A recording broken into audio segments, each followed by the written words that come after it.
يلا الفراخ المجنونة. يا مجنونة يا فراخ. بقول لك ايه يا حبيبي، ما تيجي الشهر ده نجيب لنا فرخ؟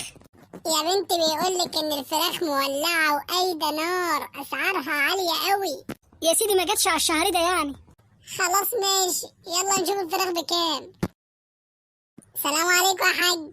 عليكم السلام. هي الفراخ عاملة كام يا حاج؟ قبل السؤال ولا بعد السؤال؟ مش قلتلك شكلنا هنتسوح؟ يعني ايه يا حاج قبل السؤال وبعد السؤال؟ انا مش فاهمه.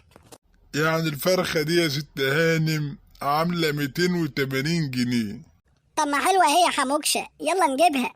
خلاص ماشي يا حاج، هناخد الفرخة دي. طب ثانية واحدة بس أرد على التليفون. ألو، بتقول إيه؟ الأسعار رفعت تاني؟ أهو يا أستاذ، الفرخة دي عاملة 300 جنيه. ما انت كنت لسه قايل لنا دلوقتي انها ب 280. ما هو 280 جنيه قبل التليفون، لكن بعد التليفون 300 جنيه. يلا الفراخ المجنونة، حلاوتك يا فراخ يا مجنونة.